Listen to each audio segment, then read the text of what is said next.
Assalamu alaikum and a very good evening to everyone who's present here to attend today's session. It's been a pleasure to have you all on board for today's web talk. The topic today is communication strategies, and this is the session 4. And so in the meantime, I would like to share about AMP by running through a quick presentation. I request you all to have a glance on the presentation as we wait on. Welcome to AMP Web Talk. AMP stands for Association of Muslim Professionals and is registered in India, USA, UK, and Australia as a non-profit organization. AMP has completed its 12 years of serving our community in the various fields such as education, employment, and empowerment. AMP has a vision to positively impact lives of 10 million people by the year 2030. To empower Muslims for the greater benefit of the society in general and nation as a whole is our mission. AMP's vision is to be a model Muslim community which is educationally advanced, socially progressive, culturally vibrant, politically influential, and economically dynamic. So what AMP has achieved in these 12 years is right in front of you in the slide. Please have a look at it. We got school development programs, and in this project, we conduct various useful lectures and educational sessions in the schools and colleges. We have employment assistance cell, where we organize job fairs and job drives. AMP has got its resource center, where we got more than 600 counselors who are helping students and youth in their career path. We also do awards in partnership with different companies and training partners. Beside all the above said achievements, AMP's presence today is in front of you.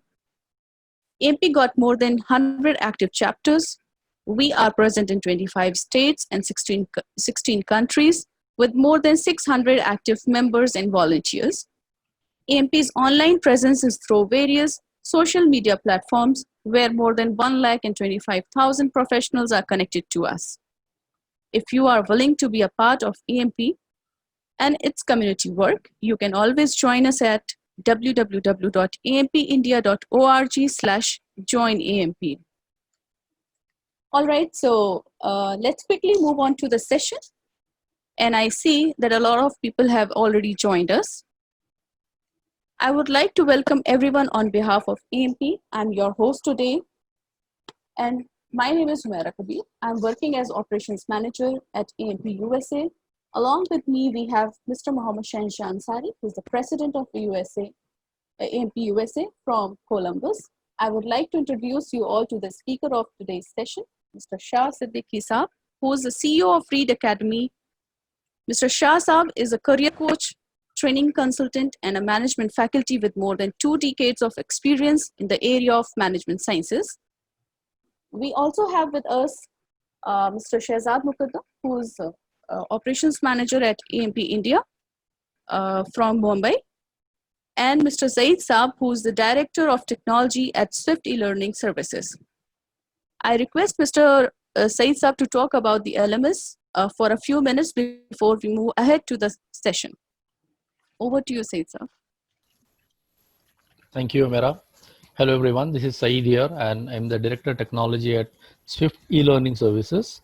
And on this, as most of you know, that there is a learning management system that is being provided along with this soft skills program that we have seen in phase 1 and also in the phase 2. So I've been getting a lot of queries, and I wanted to quickly address them. And even after the webinar, I would again address the queries whatever we get on learning management system. So, but before I address this query, I'll quickly share my screen and show you what exactly is the learning management system all about. So with every module that you are attending, you get access to this learning management system.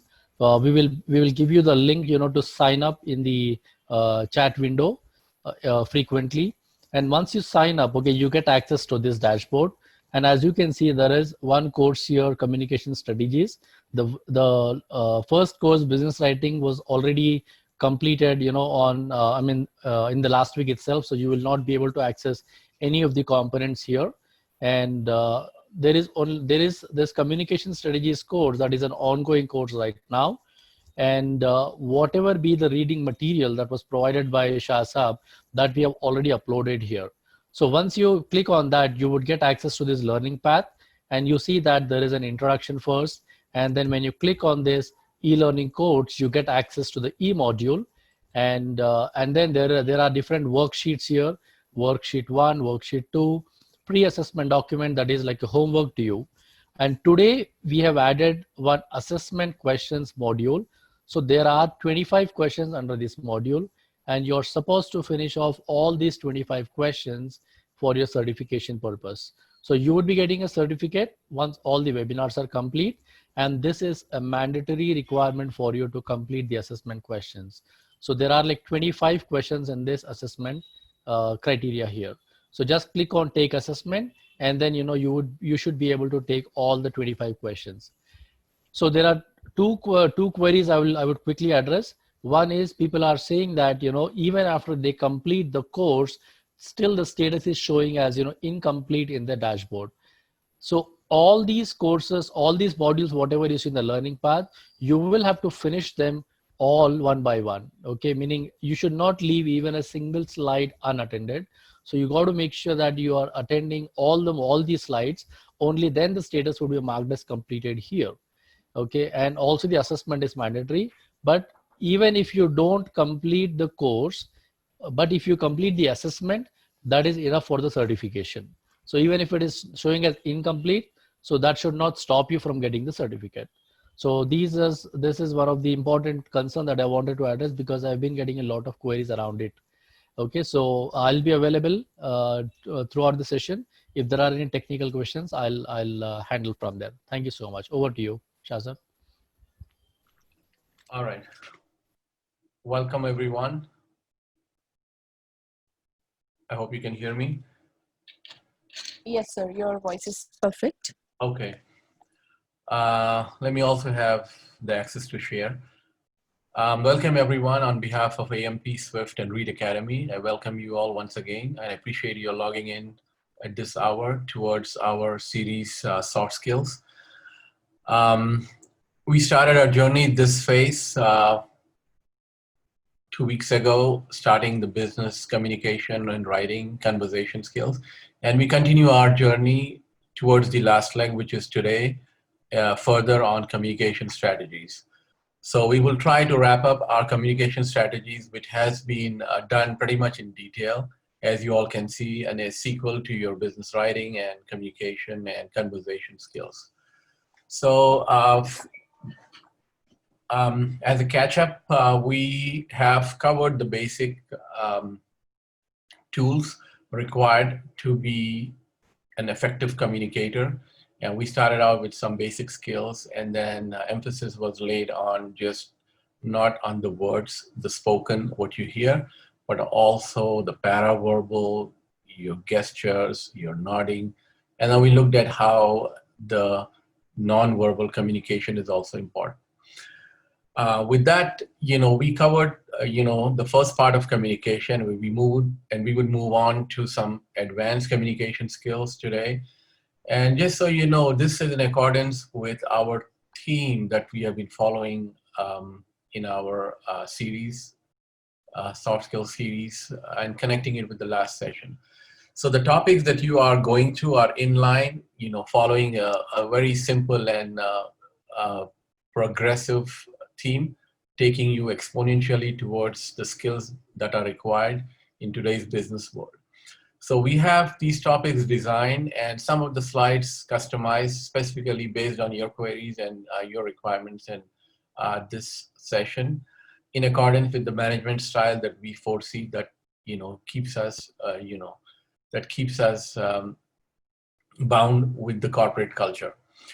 So with that, we had our basic modules on time, stress, and if you all remember, emotional intelligence.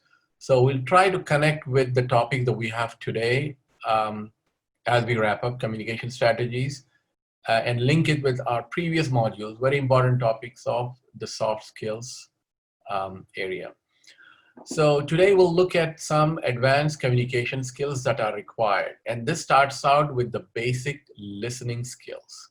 So we turn our tables today and look at the flip side of our hearing or of our communication that we have been trying to look into by being a good listener as opposed to a a person who was just hearing words. So with that, let's start out with our slides, and also keep in mind the basic topics that we had. If you do have your writing journal handy that you all have been making notes and taking notes, I would like for you all to keep it handy and correct with the topics that you had, that you had made a note of it. And as a reminder, you were given a pre-assignment activity. I wanted you all to recall a situation where a lack of communication in you or your inability to speak at the right time brought about a loss into your lifestyle. So with that pre-assignment in mind, I'm hoping that you're able to check off a few things that we did last Monday, and then complete the aspect of checking that out towards the end of this session, which is today. So keep that pre-assignment in mind as we move ahead and see how you could have handled it better with especially some of the communication topics which are classified as advanced skills. And these usually connect with your previous module that we talked about how an empathetic person will handle. And most importantly, your required self-awareness, which is a part of your emotional intelligence module. So pre-assignment is to be followed, and as well as our strategy toward business communication, conversation, and writing remains the same. I want you all to also have that in mind, where you would drop everything to start speaking. And then this completes our package towards business communication, writing, and conversation.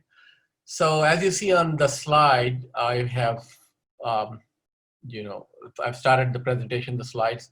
As you all can see, the topic for today is active listening. So we'll try to see what is the difference between hearing and listening, okay? And in business communication, what we have been doing so far was that hearing or listening, or is listening of value to us? We seems to be listening everything that comes our way, but this is where we really have to be careful about. When it comes to communication, when it comes to effective communication, when it comes to being an effective listener and being able to hear what is being said, then you have to be an active listener. So hearing is something that comes your way. Your body and your mind takes what you hear and tries to make sense. Now this could be verbal, that you're hearing the voice, and it could also be the noises that's coming your way. Okay, so if there is a big bang, then you know what it is. Okay, so although you're preoccupied, but your mind tells you what it is. But to be an effective communicator, you have to be an effective listener.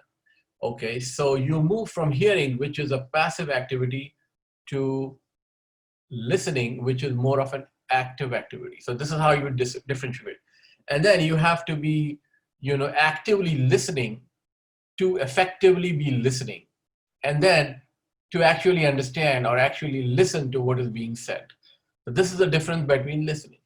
And then from what we have seen in the past, you have to be a good listener. And when you are in a conversation, you are not to speak and to listen. So it's given as an 80-20 rule, where you would listen 80% of the time and talk, okay? And then when you talk for a reason, not just for the sake of talking. So these are the topics that we would cover. And I'm emphasizing on being an active listener for a conversation that you are trying to initiate, or a business statement that you're hearing. And this takes you all the way towards advanced communication skills. So everything that you learn, or have been learning in this module would be required in your advanced communication skills, where you would be running a conversation. So take it as an exercise where we had some rules in the past how to speak, for example, the STAR acronym. And then the same way we'll follow some more rules to be an active listener while conversing, while taking up a communication. So what does active listening entail? This is listening and attentively, okay? And then while you're listening, you would respond non-verbally with a question or paraphrasing. Now, to continue your listening exercise, you do have to remember that your mind will will distract you from the rules that are to be followed in listening. Like one verbal rule is to give a feedback, to give a reply verbally or non-verbally. And then the second rule is to ask a question. So your mind would be working on what questions are to be asked, okay? Now this becomes a barrier to your communication. You do have to understand when you're listening, you just have to listen and not worry about asking questions. Why? Because you would only paraphrase. You would paraphrase a sentence that you have learned, not just for the sake of paraphrasing and not just copying the entire statement like a parrot, but trying to say that in your own words so that you have a complete comprehension. The statement is comprehending. So you would paraphrase it in your own words to make sure that you are understanding it and to make sure that you get additional information and to make sure that the source, the sender, or the person who's speaking will have interest in you. So these are basically the rules you would follow. So number one, you have to respond non-verbally, okay? And then be paraphrasing, which means that you would be saying that, in other words, what this means is this, this, this. So this is how you would have a complete understanding of the conversation. Now, from a business standpoint, you have to understand that, being an active listener will make sense from a management standpoint, will make you a leader because you are doing nothing but actively listening. Now, in a business conversation, what the source is trying to understand is how much of an information you're getting from what you read or what you listen. So this is, aspect of business where you are assessed or you are gauged by being an active listener. So when your supervisor or your colleague or your team leader is talking to you about a project, what he's trying to understand is how much you're getting. And by appropriately responding to his message, and then either verbally or non-verbally or by paraphrasing, and then there are some other tricks that we will learn towards the end of the conversation, you are implying that you are on the same page. You are being taken seriously by what is being said and what is being reacted. So this is the purpose of, this is the benefit of being an active listener. So you move from being passive to being active, and then you move from being from hearing to actively listening. Okay, so you are actually comprehending, you're actually understanding, and then effectively understanding what is being said. So this is how it would start out. While listening, you can be sending good signals to others. If this is a face-to-face communication, you would follow the rule as giving a non-verbal signal, a quasi-verbal signal, or a verbal signal. You all know the importance of non-verbal signal. That's why it's stated here as first. Why is non-verbal first? Why is it more important for you to use your language, your body language, your gestures, or your expressions? This is based on the theory we talked about in silent message, where more than 50% of the communication should be or is nonverbal. Now, we may not agree to the study that we talked about yesterday. However, this is only to imply that your attention should not be relying totally on words or spoken words, because in most cases that's what is given. And then if you're looking at something else, not having an eye contact, if you're having wrong gesture, or if you're trying to do something, then that's a part of nonverbal, and that makes the communication less effective or at its lowest level. So nonverbal is important. That's the sign you send to the source, the center, by giving out your gestures. Quasi-verbal is making half sounds like It's always also okay to say okay during a conversation. And then if it's a telephonic conversation, then you definitely have no room for nonverbal, okay? And then you only have room for verbal and quasi-verbal. So make sure that during your telephonic conversation, as there was a question, that you are also, giving out this quasi-verbal, or definitely giving out the quasi-verbal signs as, aha, and you can say okay if you want a short so that it's not interrupted. The check for the barriers is you don't want the source to be repeating the sentence or saying, hello, are you there? So these are the signals to be given while being a passive listener.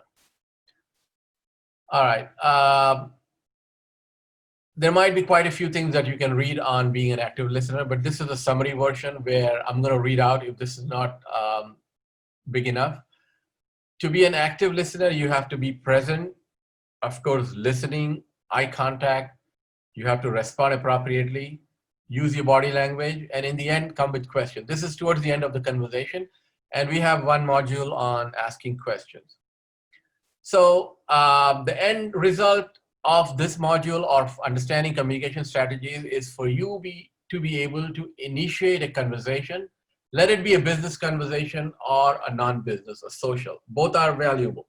In fact, you would work more on social as opposed to business because social involves a different terminology.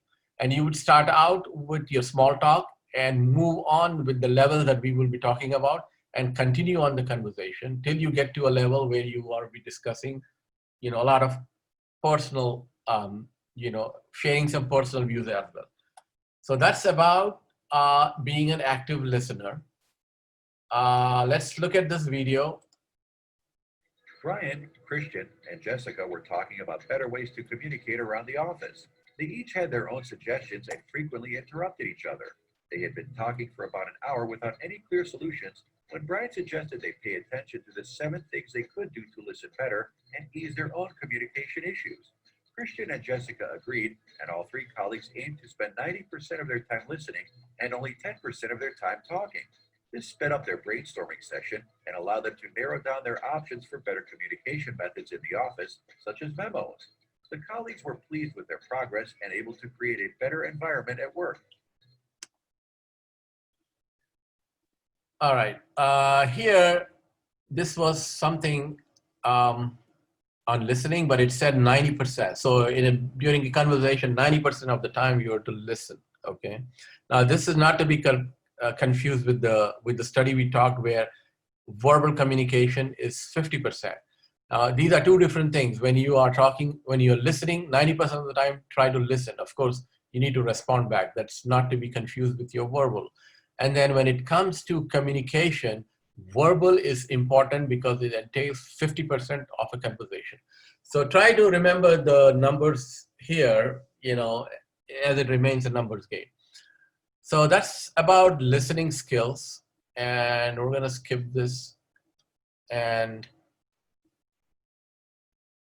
take a look at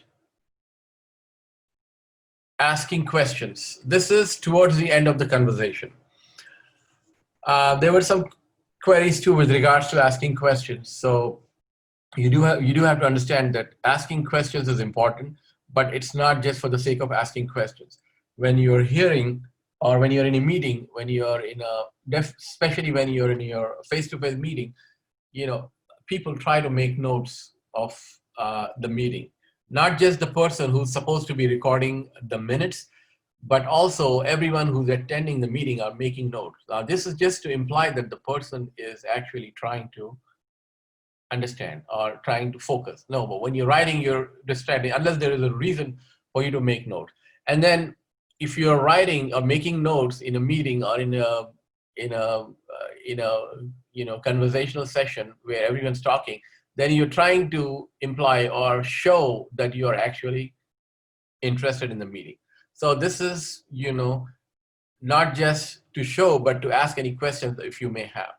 So there's one way of, attending a business conversation where people are seriously writing. Some people are used to writing, which is fine. But if you're doing or making notes just for the sake of, implying that you are attentive, you're listening, then, you're missing a lot of points. So let's look at some scenarios as to how and when you would ask questions. Okay, the questions, as you all know, is of two types. One is an open question, and the second one is a closed question. Open question, explores, what is going on. So obviously, open questions have some root words who are the W's that we always use. So the purpose of an open question is to explore. It's like going hunting where you don't know what you will catch. So if it's a matter of initiating a conversation, then you would start out with these questions.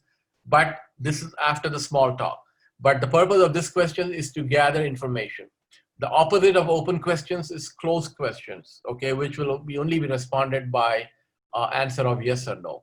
They usually end the conversation, but once again, after getting the information that you need, which are only served by the closed questions, open questions, you can flip back with an open question. So this is just so you know, when you question somebody in a casual conversation, you have to make sure that it's appropriate. And there are some rules here to be followed, being aware and being in control and being able to judge, known as the frame of reference, where you wouldn't just question somebody like saying, we have where here, where are you from? That's the wrong question. So I don't have to say, but these are the ways you would classify it, and you would, continue on your conversation or get into asking questions.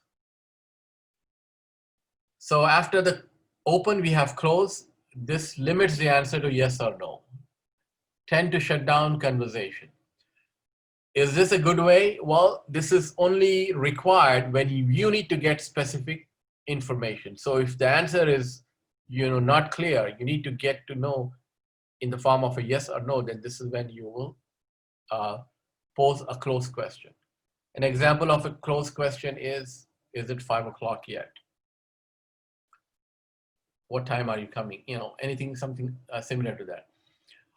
And then we have probing questions. These are very important from a business standpoint, from a business communication, from a business perspective, because you need to have clarifications. If this is about a project, a new project, and this is about how to maybe, install, a new application, which does some very critical and regulatory work relating to, for example, the banking sector. You need to know how much balance is required in everybody's account, or the central bank is asking about what the balance of each bank is. Some very highly sensitive and critical infra-related systems. Then you need to have better qualifications about the meeting, about the project. And these are usually long meetings. So there you would be having your writing journal, you making notes. So you would start out with clarification. So as you move on, you would make clarification. And in this case, you have to be, coming up with your writing aspect of the session, the business writing. So obviously you need notes here, you need clarification, you need, the details, the numbers, and then the terms, the new terms, the business terms. So for that, you need to be asking probing questions. And these are for clarifications, completeness and correctness, determining relevance, drilling down questions, and summarizing. Now, you can do a lot of reading about each questions. I have it here, in bullets. Completeness is correctness is very important, because this is a barrier to your conversation, barrier to your communication. Because if your listening aspect is not complete and the communication is not correct, then you would come up with two other barriers. Okay, there are a lot of barriers in communication. The first barrier would be assuming, assuming that this is done. And then the other barrier would be to know that, I can move on. So you don't want to be assuming something. That is why you need to have questions which talk about completeness and correctness. All right, the third one is determining relevance. Any question that you have would have to be relevant. So there might be topics relating to different aspects of the project. So you would ask, how is this relevant to that part of the project? So this is once again, a probing question that you have to know. Drilling down questions is trying to get or extract information. As to, you can say that, how is that possible? Okay, so you're trying to get some information which may not be given. Sometimes is intentionally not given. Sometimes the information is not clear. On new projects, the delegation is done by a team leader who himself is learning, okay? Because the application is foreign. It was, the business has outsourced the application. So it comes from a different country, from a different area, from a different developer who was a very specialized solutions provider. So this is all, this is all the information that you have.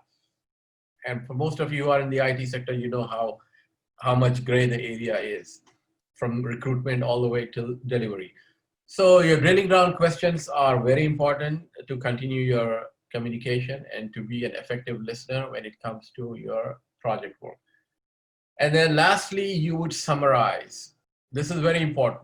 So if the meeting is due to end, regardless of how many people are in the meeting or how many members are in the communication part, or in the business conversation that you're having as a meeting or just as a casual stand-up session, or a webinar, a two-way interactive call that you're making.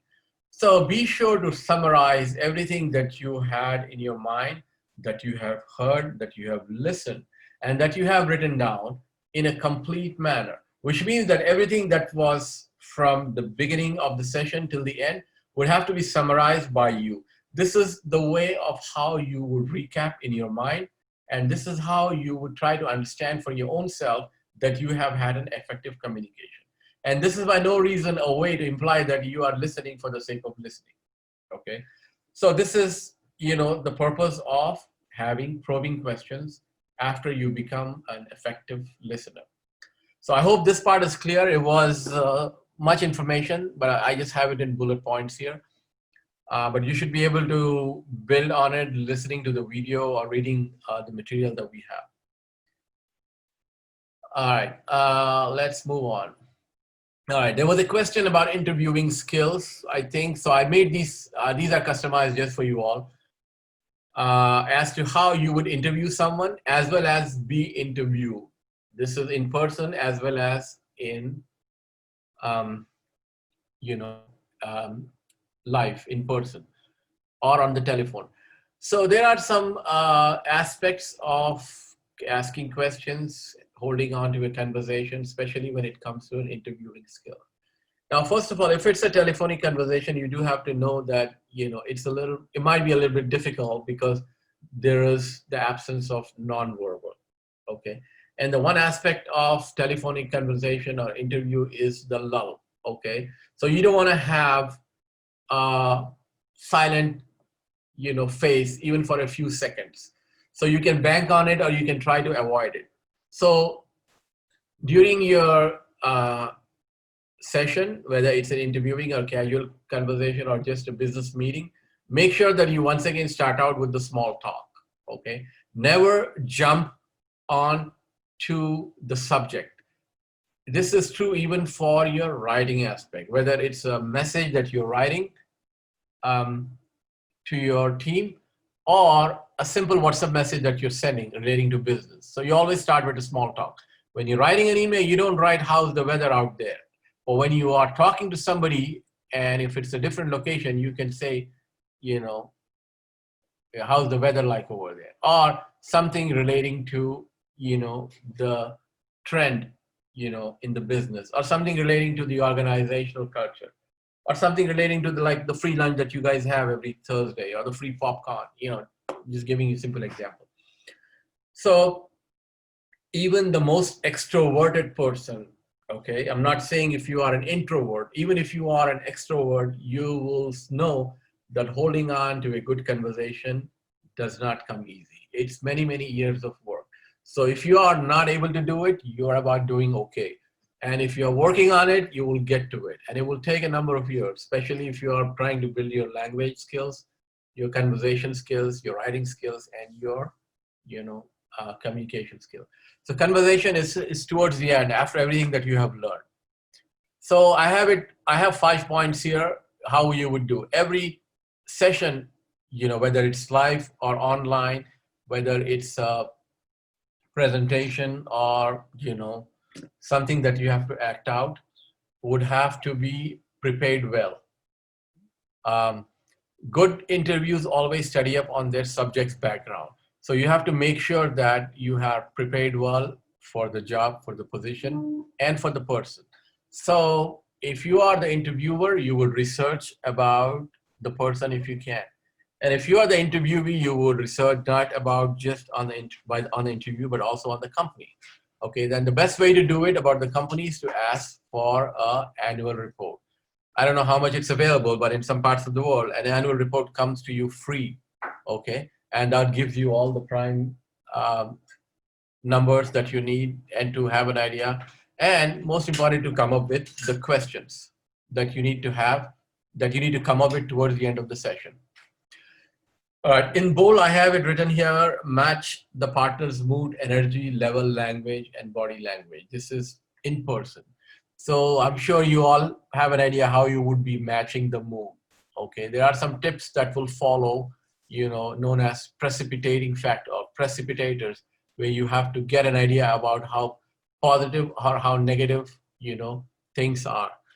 And it's common to say, hope you're having a good day or have a good day, because this impacts your business.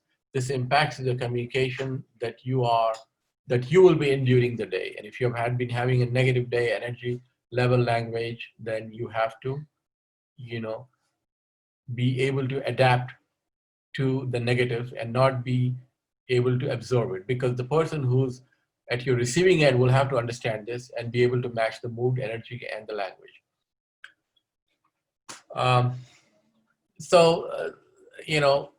There are no interviews that is known as a standard interview or one size, for all, one size fit all. They always are flexible. They always are customized differently. Practice flexible listening. Okay, this is once again to be adept at listening, not just to what is being spoken, not just to the quasi-verbal statements, and not just to the body language that you have. So you have to be able to listen to what is being said, listen to the words, and listen to what's around the words when it comes to communication, verbal communication. So these are the things that will, tell you how to continue and how to, be positive in a communication. So the Amberbian study, the silent message, is here to emphasize that not just to focus on words, because 50% of the communication is nonverbal, or more than 50%. So you change subjects as, the communication, the conversation goes, and that's what we mean by flexible. And if you think there is one topic that's going to hit, or that's going to have a negative impact, or a bad, initiation that you did, or a bad question that you have initiated, then you would swiftly jump on to the next topic. So here you would use the closed or the open question. This will help you. And then in most cases, professionally, make sure your questions are off the cuff, which means that these are spontaneous. These are not prepared, something that you haven't memorized. So make it look like it's spontaneous and try to, ask or answer a question as they would come. So this is about flexible. Activate the power of pause. Now, I talked about lull earlier, and then this is a good, I said, is not to be stuck with on a verbal communication, but sometimes it could also act to your advantage. So it's okay to take a pause and think of it and go slow. And if there is a subject that's holding, the power of silence will break it down. Okay. And then the power of silence is also connected with your emotional awareness. Okay. Your personality as an empath, because you would be able to have some patience and a person at the other end would have to be able to harness the skills, which is sometimes you have to be able to hold on to the silence and not jump to it. So if you can be silent for a while, then you are being a very strong listener emotionally. And you will feel the difference when there is a lull for more than 5 seconds, how the other person will jump into something, not so relevant. All right, so the power of pause or the power of lull. Curiosity. Okay, this is related to epistemologies.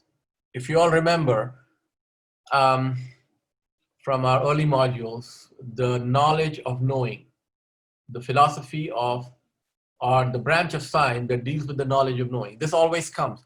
In our strategic systems approach, we believe in 3 things. Number 1 is epistemologies, okay, the language of knowing.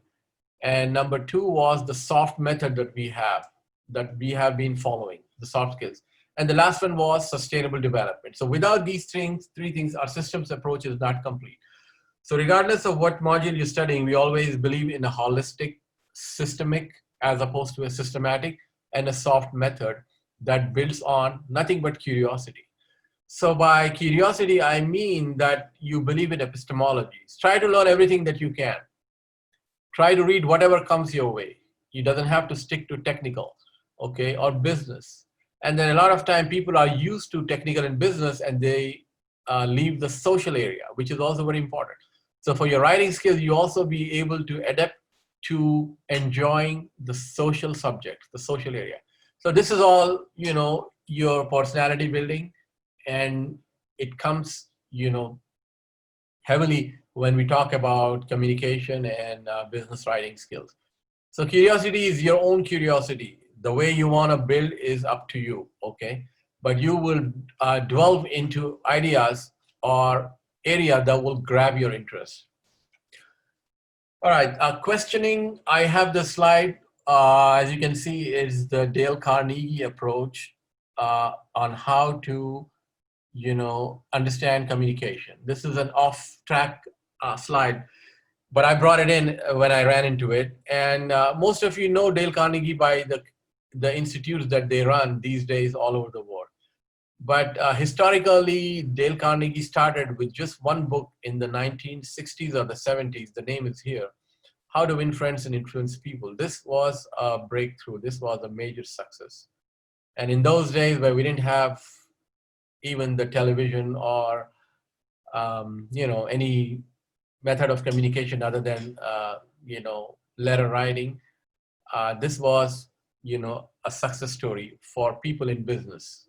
This is how they became very successful in business.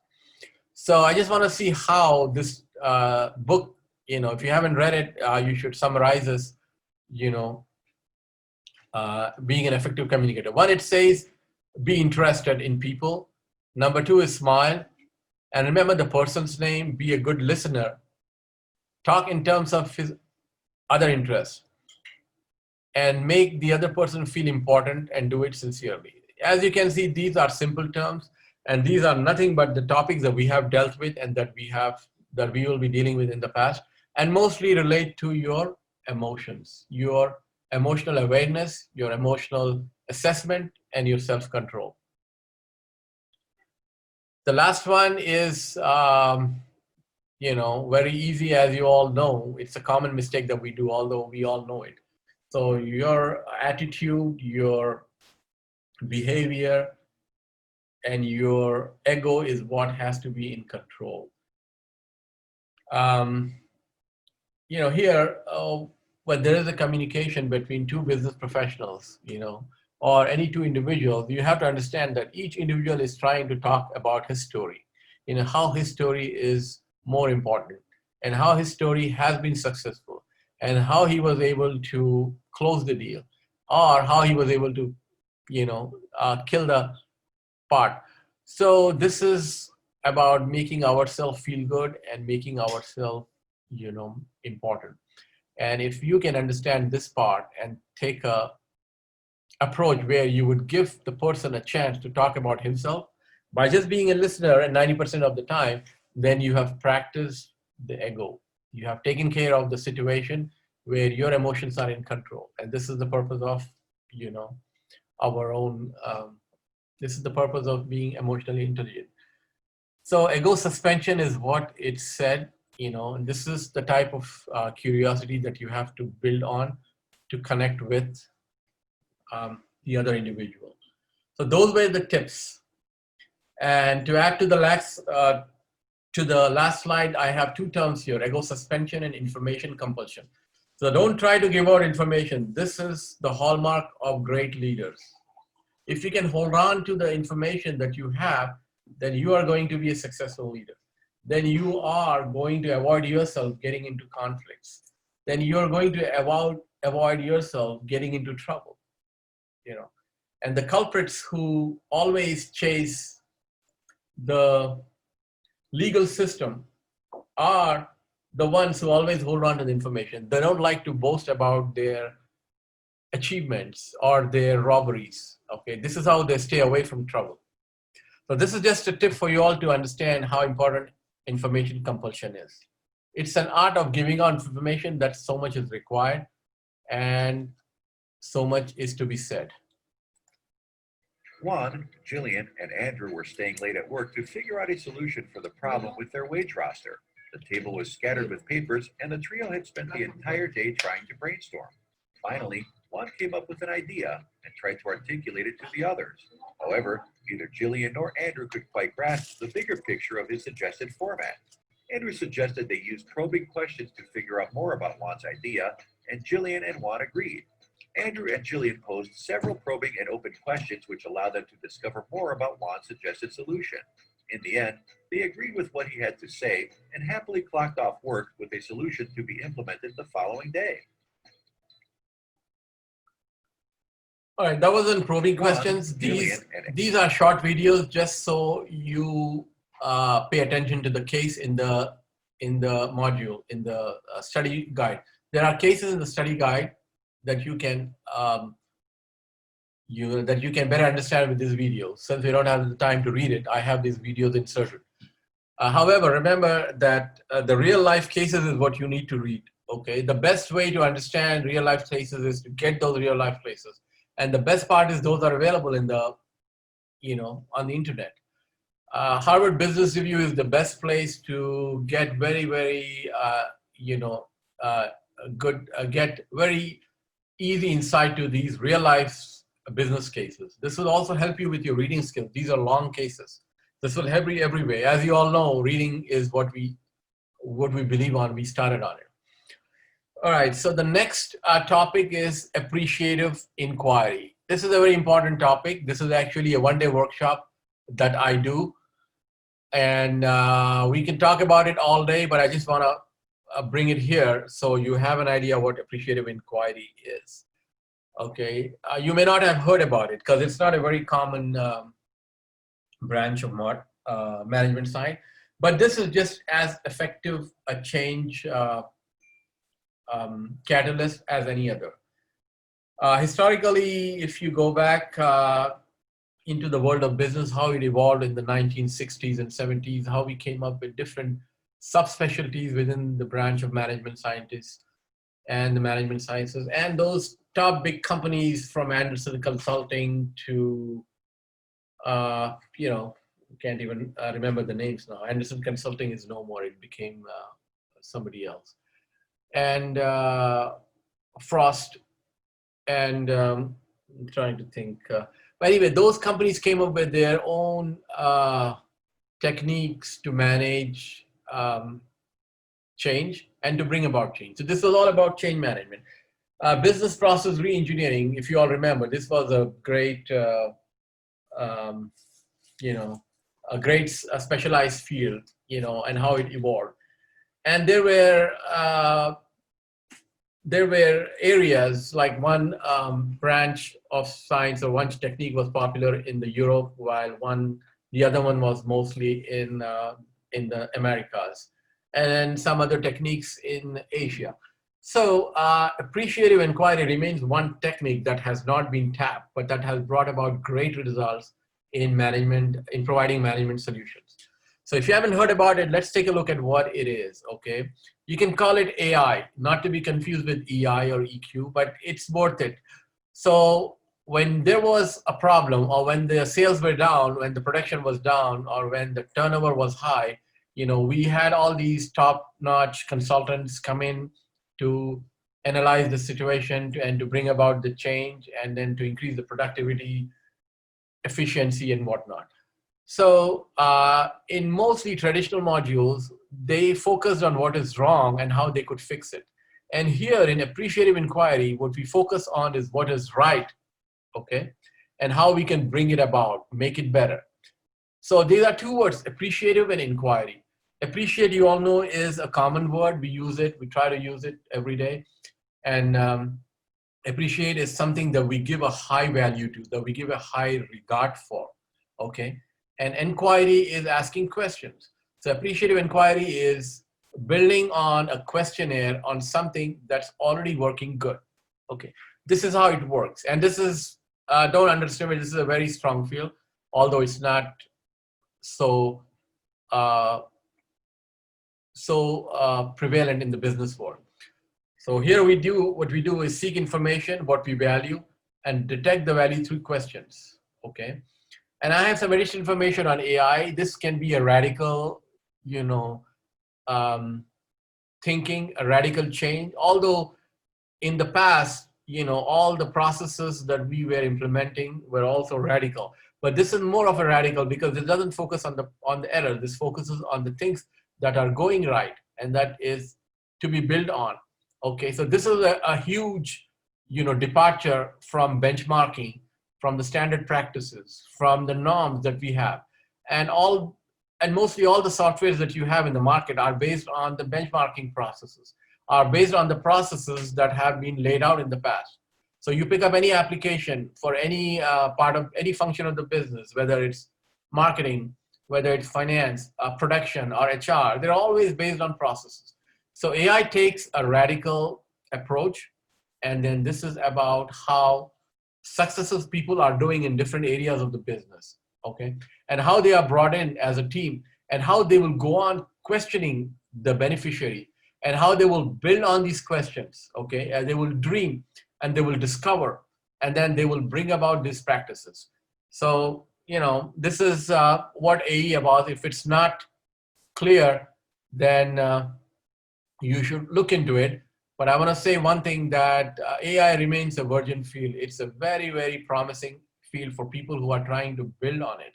So if you were to go into an area where there are very few consultants, very few experts, then AI would be the field, okay? Appreciative inquiry. And especially for those academicians, those teachers, those professors that are watching this, I would highly recommend you all to look into it, do some work, build on it, and make it your area of interest, your research area, and then eventually you can get to the top very easily.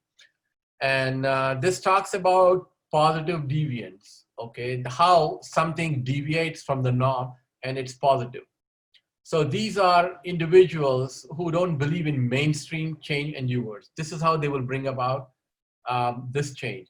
And then these are mostly a little different, little uncommon, and little behaviorally oriented. So the change is possible here, and this is the key to approach. Some examples I have here. Goldman Sachs used it to transform practice of his investment advisors. So Goldman Sachs is one company who's basically portfolio managers, investment analysts at odd levels, and they have billions and billions of dollars of portfolios that they run for very, very elitist, top, wealthy clients. So that's one area. Finance, HP, they did, and it brought wonders. At another company where the performance went up by 20%. So this is just a note, and there are some very interesting cases that you can read in the education system. There is one very famous case that I read about how the schools or the education management was improved in the Canadian schooling system. To build on it, there is their website, Appreciate Inquiry Comments, for those of you who are interested. These are the 4 stages in AI. Okay, these are very lengthy. I just have, a snapshot. It starts from discover, dream, destiny, and design. So you can tell, this is a long project, but you would have to, first of all, here in a snapshot, find out what is working right. Okay, so once you know what strategies work out or what strategies are being profitable, then you would work on those. Okay, and then you would try those and you would implement those. That's how simple it is. It's very, very theoretical.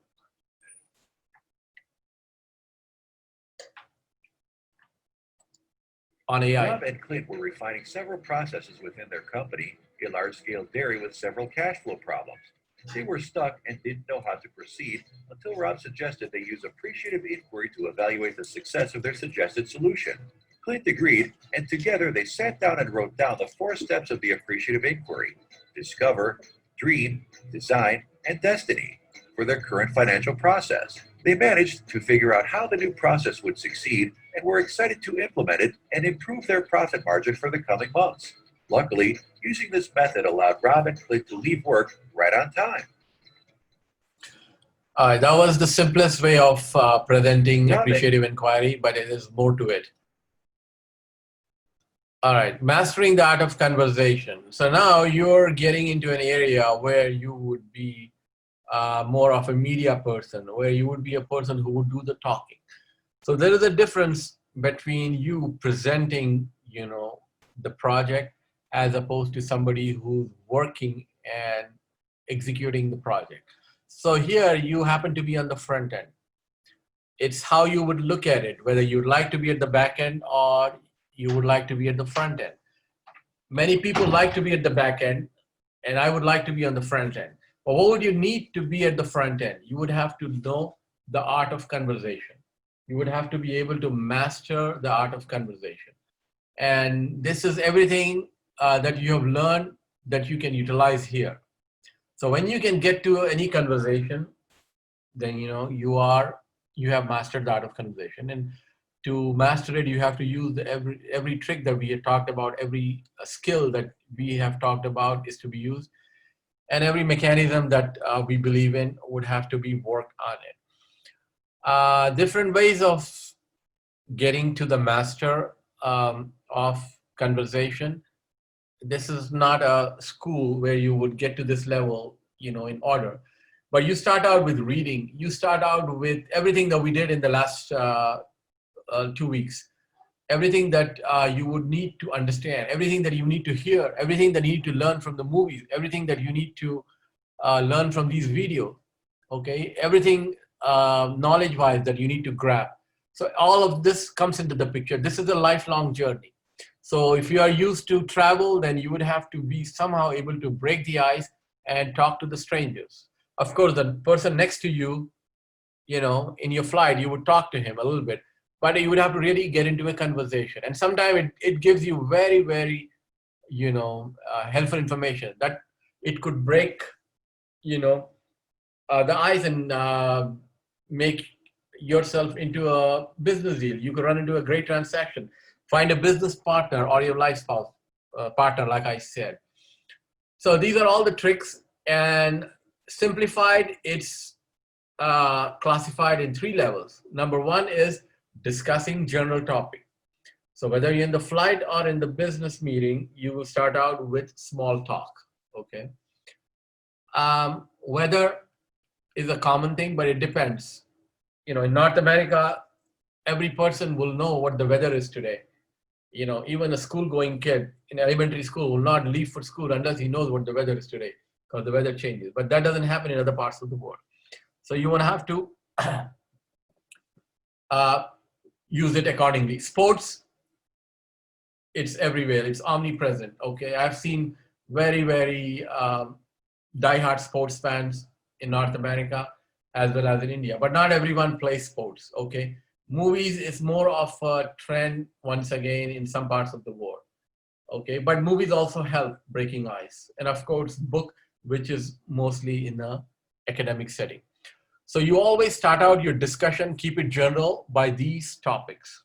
Don't jump into the main topic. Then as you move on to level 2, and if you are comfortable with the first part, and if you think the conversation is going, then you would move on, swiftly to sharing ideas and perspective. Okay, this is beyond general talks, and you would have to be able to gauge if the person is comfortable. And then if he's comfortable, then you continue on the conversation. So you are time constant as well as you have various topics to be dealt with. So as your conversation moves into level 2, you're more comfortable and you're holding on to the conversation as a part of mastering the art of conversation. Level 3 is the point where you move up and share even personal levels, okay? Everything that you see on the table can be discussed, not usually appropriate in a social setting. So personal level is about what you have been doing. If you had a vacation in the recent past, you would talk about it. If you have visited a country, you can say that, how I enjoyed going there, how helpful it was, especially if that person is from that area, if you think there is some common ground. So there's only so much you would reveal in personal, not everything. Okay, so if you struggle to get there, and if you had trouble, you don't have to talk about it. If you had to take out a personal loan to get to this, beautiful place in the middle of nowhere, you don't have to talk about it, but you do say that, I was there casually. So everything is possible, and at level 3, sharing conversation.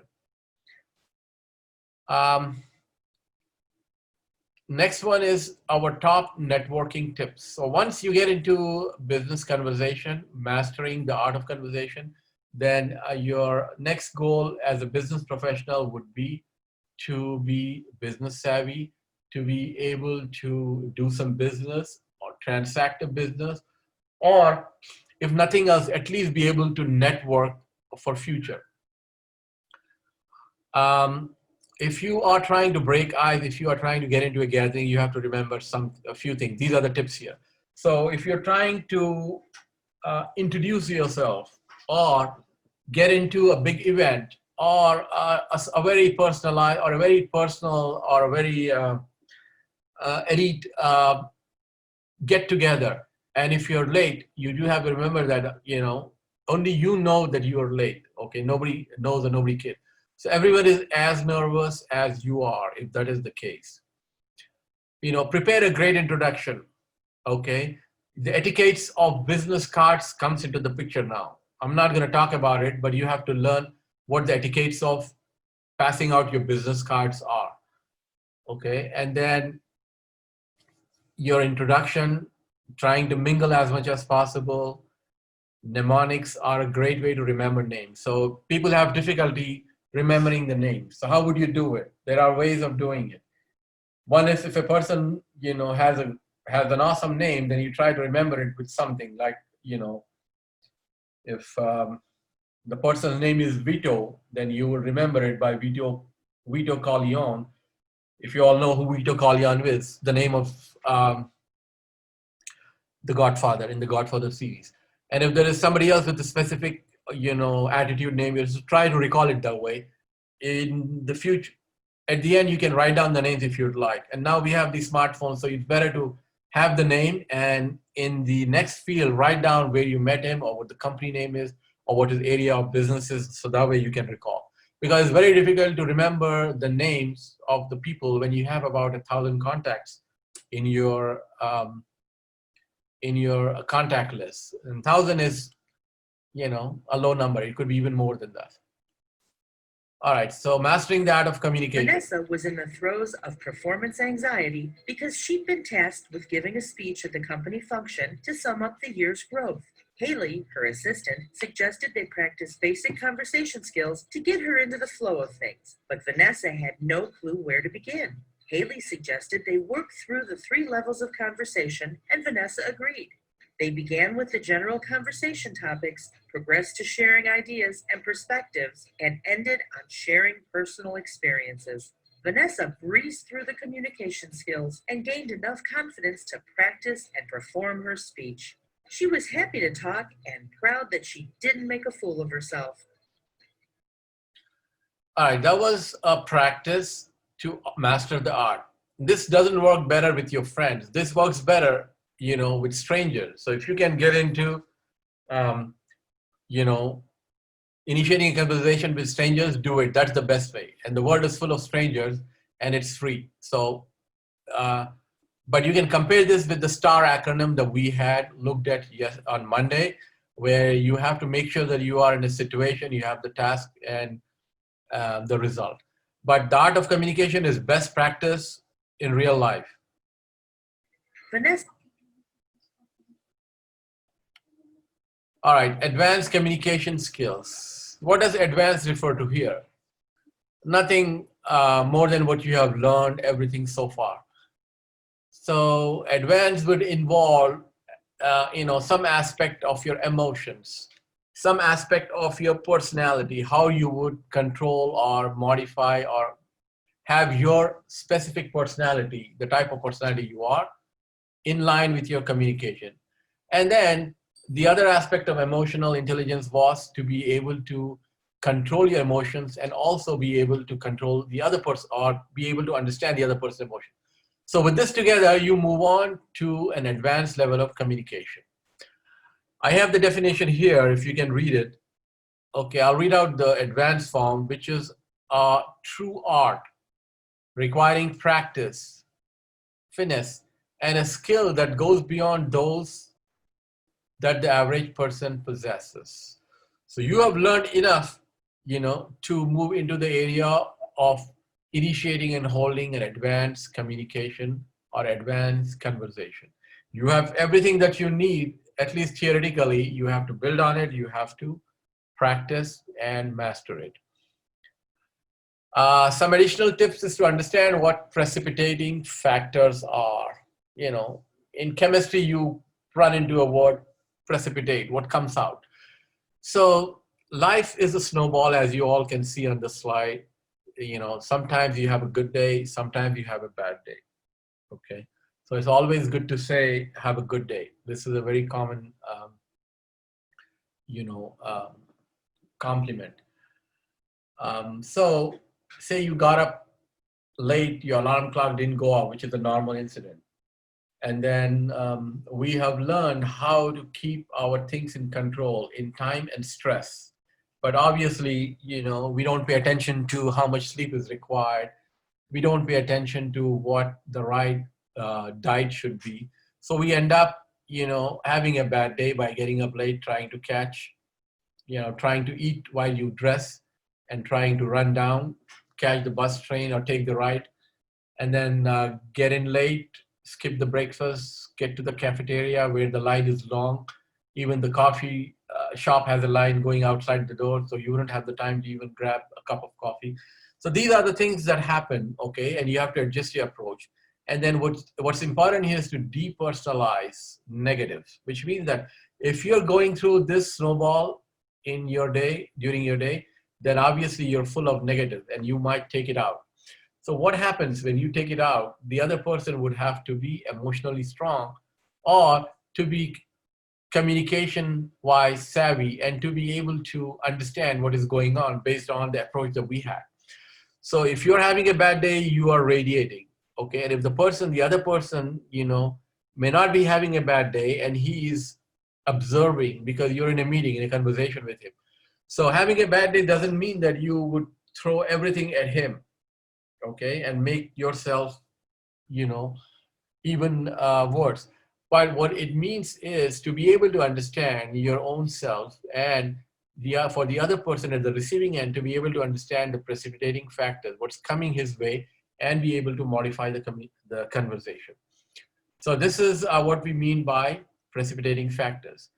And you can be emotionally intelligent in life, you can be empathetic, empathy plays a big role, and you can word your language, the language needed to be worded the best possible way to make the conversation go.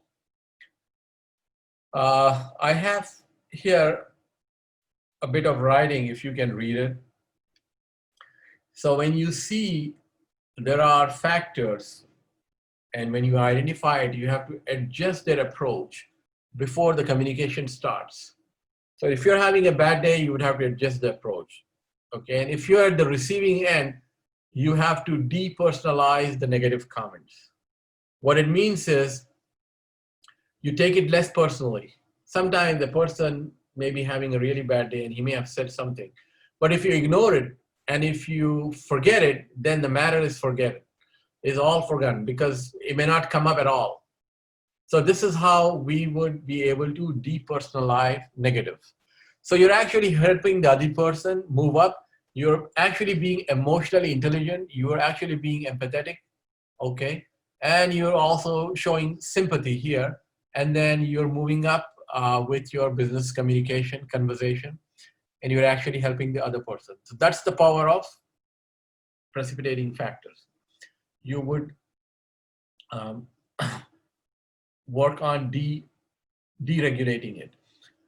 And then further on, you will try to find some common ground. This is a very, very powerful tool. If you both have something in common, let it be the school. If not school, the city. If not, where you come from.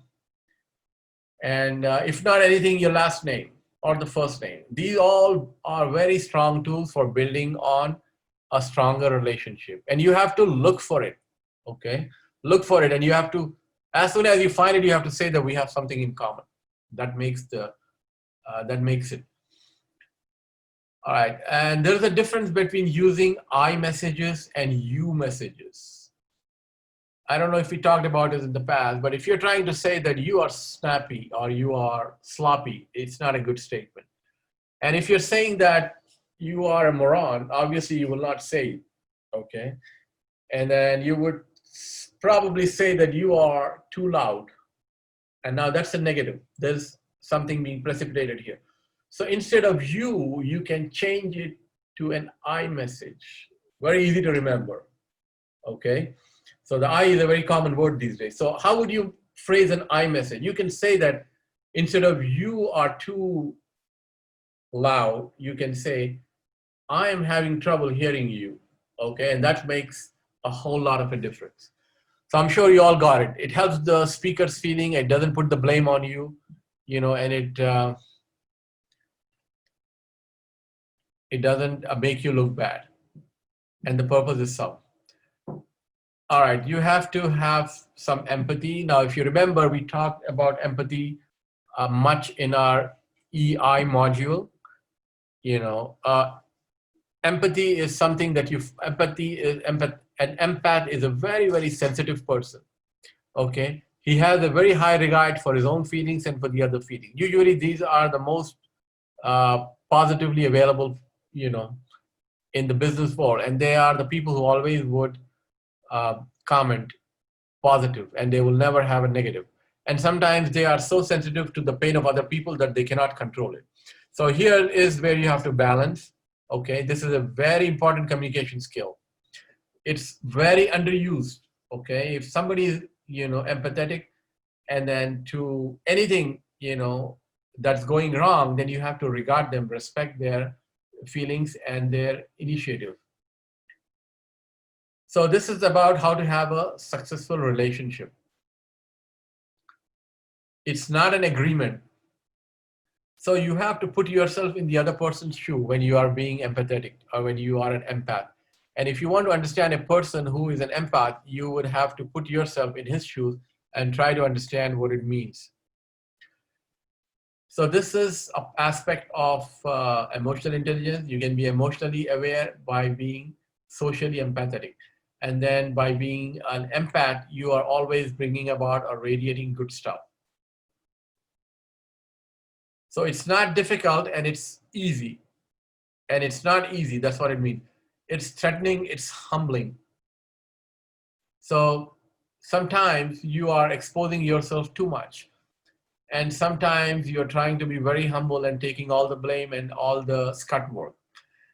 If you remember, we talked about drama queen when we were talking about, emotional intelligence, if you all can remember, go back and see how they act and how there are people who always try to belittle you. The other name was aggressors, how they would try to belittle you.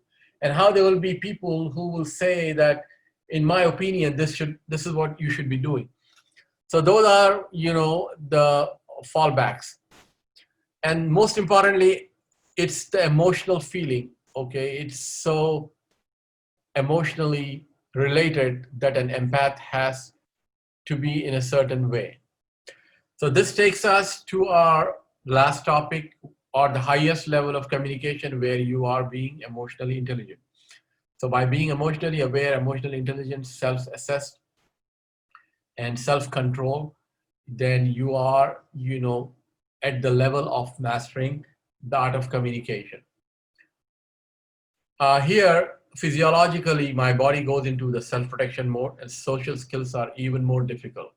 So when you're experiencing strong emotions in EI, what did we learn? How to, control our emotions, and how to let others not control our emotions. So this is how, you would be able to be an effective communicator, by being emotionally intelligent. If you all can recall, when we talked about your verbal language versus your nonverbal language, and then we had some quasi-verbal, like your expressions, your tone and your voice, the pitch and the speed. And if you can connect those with what we are doing today in advanced communication, you will know that these are nothing but aspects of being emotionally intelligent, okay? So we touched that in the beginning part, and these are nothing but aspects of being emotionally intelligent, or the mechanics of emotional intelligence. So that's how you would get to it. Get to being an effective communicator, to the advanced level of communication skills, and mastering the art of communication. Some tips: talk less, listen more. We already did that. This is to be emotionally intelligent. Listen to connect. Let the other person speak. Let people know you understand before going. So lastly, we have our EI connection. This is the same quotation definition from Daniel Goleman's very famous book from the 80s, which is, back then it was, but now we have a lot of other, things that, emotional intelligence talks about. And anywhere in the market, when you learn about emotional intelligence, there's no book that talks about having emotional take a systems approach. This is just my personal way of connecting systems thinking based on my understanding of soft systems methodology with emotional intelligence. I'll be coming up with a book on a strategic and a systems approach to emotional intelligence that you all will be having access to soon. But this is just to recap on our definition for EI: recognizing our own feelings and for others, and motivating ourselves, and managing our emotions. This is relating to your art of communication. Now, feelings come in the way of communication, which is once again emotions. When you have strong emotions, you know what to do. Be able to control your volume, your anger with a coworker. And lastly, let's take this. Roberto and Julio were business partners in a large firm working on a joint venture with another company. They were headed to a meeting with the owners of the potential joint venture company, but Roberto felt ill-prepared to speak to complete strangers and shared his concerns with his partner. Julio suggested they use the method of establishing common ground to make everyone more comfortable, and that they practice on each other. Roberto and Julio spent the drive over to the building practicing asking questions about where they were from and posing hypothetical answers. Both partners arrived at the meeting prepared to talk confidently with their potential temporary partners, and were happy once they secured the joint venture and furthered their own company. All right, that was another practice session on emotional. But I said they're practicing it among themselves, but the best way to practice is, of course, this may not be the right time in the crisis we're in, but best way to practice is with strangers, okay, or, quasi-strangers. And then world is full of strangers, like I said, and it's for free. So start practicing. So that's about it for now. And we have about 10 minutes for questions that you may have. Let me get to, you can take over, Ms. Samira. Yes, sure, sir. Thank you. Thank you. So, thank you, Mr. Shah Siddiqui, sir, for today's session on the topic communication strategies. I'll quickly move on to the question and answer round. So the first question is from Muhammad Yusuf Azam Nadaf. Is there any way we can evaluate? Oh, the question is gone. I don't know how.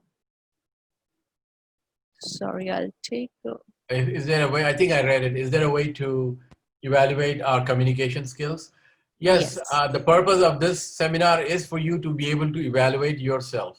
And what you do is, follow all the notes from the STAR acronym to advanced communication and try to bring in everything, all the way from open close section and be able to come up with a communication. It could be a monologue, your own self, in front of yourself or in the mirror or recording it, or a practice session with your friend or your colleague.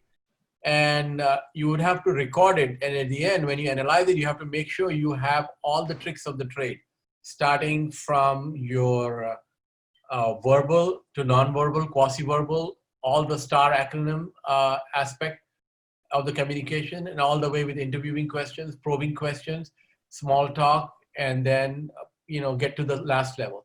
So this is how you would evaluate, and then the best way would be, like I said, keep doing this as a practice every day, all day, all the time, all the way. So that way you will get to it. It would be a matter of time, months or maybe years, but continue on and make it a practice. All right, next. The next question is from Ms. Indira Srinivas. Is artificial intelligence AI helps in only business communication or also in education? Kindly clarify. Well, I don't talk about artificial intelligence. Okay, I only talk about emotional intelligence or appreciative inquiry. I don't know if you're referring to that. Artificial intelligence is not my area.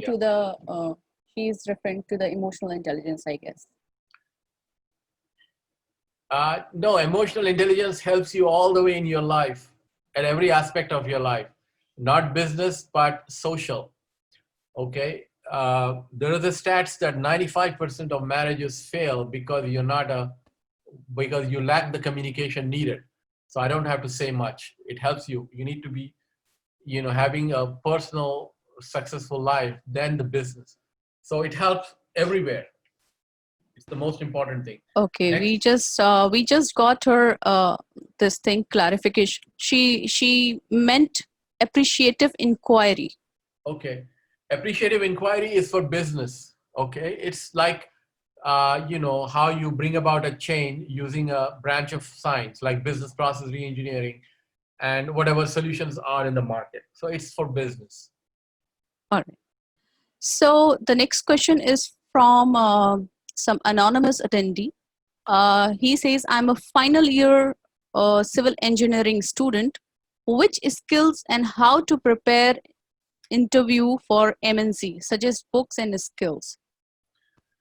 Well, it depends on where the interviewee is. In an interview, usually the interviewer never asks about your technical skills. So for an engineering student, he should just be able to technically, from an HR's perspective, he should just see your grade sheet, your grade, and be happy with that. But if they're asking you technical questions, then that's your technical knowledge. But that's the wrong way to go. And then the right way to go is to ask you general things, which are nothing but soft skills. So there is a book called What Color is Your Parachute that I have talked about, that you would have to read about how to perform the interview. And there may be many other books that you can read to be well prepared for interviewing skills. But rest is assured, if you have the soft skills that we have been going on, okay? So soft skills is what is needed. Make sure that you do some small talk when the interview starts and so forth. Next. Okay. The next question is from Usman Khan. He says, is emotional intelligence an umbrella term for other skills like empathy? Well, emotional intelligence is an umbrella term for self-assessment, self-management, and self-control. Okay, empathy is a part of uh, emotional intelligence. An empath is a person who has certain emotions, that may be good or bad, but it's a general term as opposed to sympathy, which is specific. So emotional intelligence only covers emotions. It's not an umbrella term for the entire business skills that you need, but it's an important area that you need to build on, that you need to understand. Next. Okay. The next question is from Ruxana Anjun. She says, arguments and unsettled work environment may create discomfort. How to handle your peers in such a situation?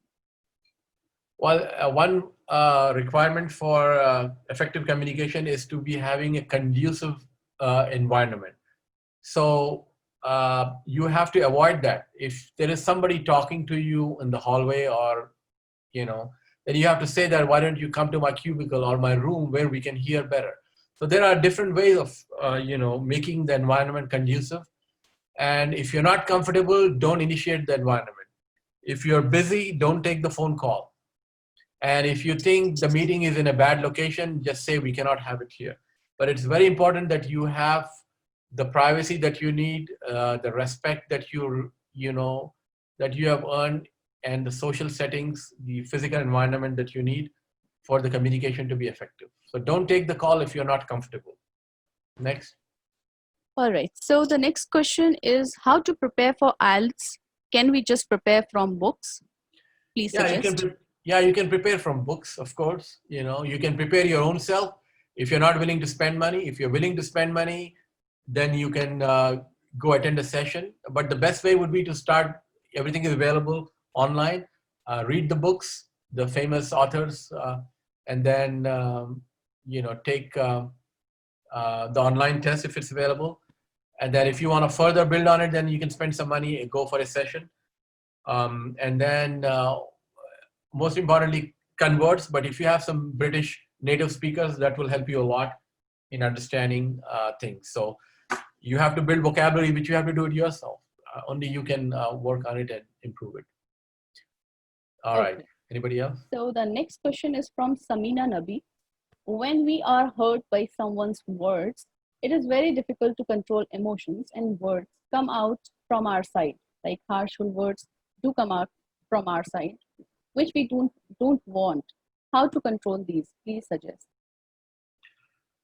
Okay. See, when the words are out, there is no stop. It gets pierced. So that's what emotional intelligence is about. How to control your emotions. If the other person is being emotionally ignorant, and if he's throwing words, then you have to understand how to manage. You have to debunk these negative emotions, and somehow you have to manage. The best way would be to disappear. Make an excuse and leave, and come back later, and things will be gone. But if you are the person who's at the source, if you cannot manage your emotions, and then if you are throwing in bad words, then you have to be emotionally intelligent and have control. So I think you need to redo the emotional module again, read it. There are many books available on the internet that you can read and that you can practice. And if you start reading, you will recall how you would have to, in a particular situation, manage your emotions. So it will pop up in your mind that, oh, I'm doing it. What I'm doing is wrong. I should. So if you're at the receiving end, I would say just disappear. That's better than, that's less rude than taking the words and replying back in a wrong way. Okay. Okay, so the last question will be, because it is somehow very common. Few people, they have asked that they have difficulty in communicating with strangers. They have stage fears or something like that. So how to overcome these kind of issues? Well, this is very basic. You have to learn how to talk to strangers. See, the best part about talking to strangers is they don't know you, and then you don't have to feel insulted. And then the other way of looking at it, if you happen to be visiting a new city, a new place, then you know that there is nobody who knows you over there. Okay. So the fear will be gone. So the same way, the same technique will apply with strangers. You go to a remote area, or you go to a stranger, and he doesn't know you. So even if you miss something or if you feel humiliated, there is nothing there to haunt you in the future. So like I said, strangers are ample and they are free. Use them. That's how you would start. Don't use your own people to build on your communication skills. Okay. So this is it. We are done with the communication. We are done with the Q&A round. I will just ask Saeed Bhai to take 2 minutes, 2 to 3 minutes to talk about LMS if in case he wants to. Then we will proceed to the closing. Sure. Thank you. Over to you, Saeed Bhai. Yeah, thank you, Humera. Thank you, Shazab, for that inspiring session again. It's always a pleasure, to listen to you. Yeah, so one common question that I saw in today's chat window is that people are still asking, like, how do we enroll for the past course that is in business writing? But then business writing was open for like good 10 days. We gave a grace period of 3 days as well. Now the course is closed, but we see that, a lot of people haven't taken their assessment. So we are going to open up the assessment for business writing, which is mandatory for the certification. So that will be available for you to take it up. But the second course, the communication strategies for this week, that is already uploaded along with the assessment as well. So as I said, in the beginning of the session, I would request that all of you just enroll. If you're already enrolled, you can use the same email ID and password that you have from the last time, and then you can just log in into the LMS. The link has already been given to you. If there are any further questions, we are available here, for clarification. Thank you. Thank you, Saeed Saab. And thank you so much, Mr. Shah Siddiqui Saab, for today's session on the topic communication strategies. Your sessions are so full of information and valuable knowledge. These sessions are such a rare combination of best skills and examples. Listening to you is so delightful too. It is difficult to get to learn from such an expert like you in these tough times of COVID-19. So today we are done with our second module, Alhamdulillah. It is very important to understand and learn the power of a good communication. Without these skills, we feel so lagged in our lives and careers. So this is a way we can build trust, inspire, and lead effectively. I'm sure through these sessions, which AMP has organized in collaboration with the Reed Academy and Swift e-learning services to benefit the youth of the society and nation as a whole, we all will be able to develop a good and an effective communication skill.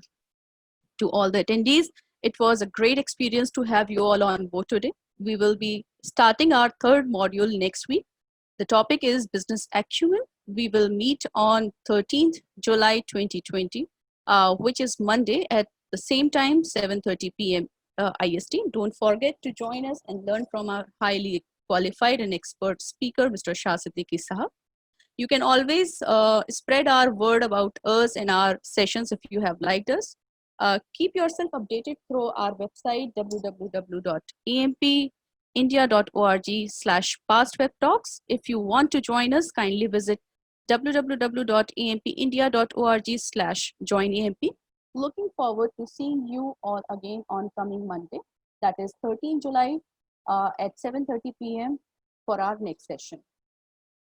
In case you have any queries, you can always write us at info@ampUSA.org. I'm Humera signing off now. Thank you.